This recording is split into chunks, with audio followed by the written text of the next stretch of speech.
बॉयहा सनाम खन मारांगते मारांग को जोहार और हुडिंग को दुलर थुमिन चालाबन कना। आदो तेहेन दो जाव लेका के थुती आंजमाबन कना। ओना थुती रना ᱧᱩᱛᱩᱢ दो होयो कना सारी कथा चमा एनखान सनाम को मन आंजम सागी कामा। एर आफर खन गे हुड़ू गाछी और दारे नाड़ी को तैयारोआ। डर सावते साकाम हो तैयारोआ। डर सलाते डांटिज रे साकाम लाठा ताहेना और डर रेगे बहा हो तैयारोआ।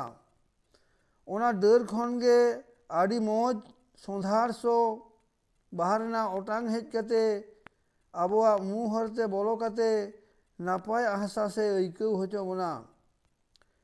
मेन गोदाबन तीना मौज सोंधार सो ओना बहागे मसोदो तायनम गे जो बिली हो तैयारोआ।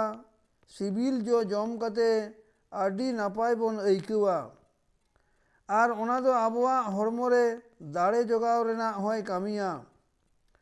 बाड़ती कायते जहाँ जम कते बाड़ती दिन बो बांचाव ताहेन कना ओना रेना गेन थुतियाबन गे।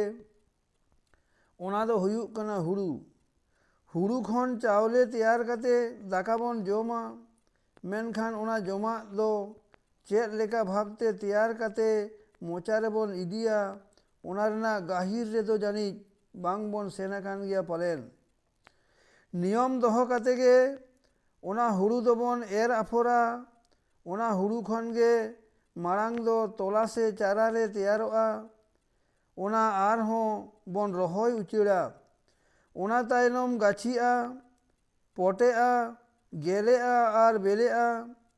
ओना हुड़ू दो आर हो दाल सामटाव कते लहोदाबन तिकियाबन और सितुंग देबन रहोड़ा। ओना तायनम ढिंकी रे और मंखान कल खन बन हुड़ुंग अगुया उन रे ओना दो चावलेआ। ओना चावले गे टुकुज रे दाग बसांग कते चावले खांजो कते बन हेडेज इसिन दाड़ेया और बन इसिन आड़गोया और आरती कते बन जोमा। और नोआ जोमा गे बांचाव दोहो कते आबो हो बांचाव बन ताहेन कना। जोमा मुद्रे दो आयमा लेकान जो जोमा बन अपनार कदा तबे दाका गे आसल जोमा ताबन दो।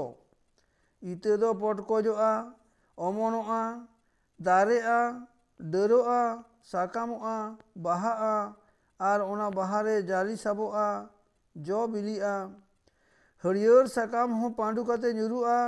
डर को हो ठोसरा ᱧᱩᱨᱩᱜᱼᱟ। बाहा हो गसो मसोदोआ। जो खन जांग हो बुडुरोआ। तबे आर हो ओना जो खन गे दारे नाड़ी को से ओना जांग खन गे दारे नाड़ी को तैयारोआ। नोआ दो तोंगे जागा गे मेनाआ। मानमी जनम हो उनका गे जानामो आबन हारा बुरु आबन जुआनो आबन और हाराम बुढ़ी आबन और हबन गुजुआ। हरमो रेना खल गे पाल्टा कान ताबोना और हो जानी ओकारे चेबन जनाम रुआड़ोआ। ओना दो ओकोया हो बडाय दो बानुग ताबोना और नोआ जनाम दो तोंगे जागा मेना गया। ओकोय ओका लेका पतियौ मेना ताबोना। सरग नरग और पाताल नोआ दो चेता आबो ताला रेगे मेनाआ। सरग रे दो सुख और नरक रे दो सासेत पाताल रे हो शांति नौका पतियौ मेना ताबोना। बॉयहा बांचाव रे हो पतियौ दो मेना गे ताबोना। ओना तेगे बांचाव ताहेन रिका इदी कते गे बांचाव मेना आकाद बोना। मा एनखान बॉयहा तेहेना थुती दो नोडे गेन मुचाद एदा। मारांग को दो जोहार और हुडिंग को दो दुलर थुमिन चालाद बोना और सनाम को गे रस्क और नपाय रे ताहे को ताबन पे।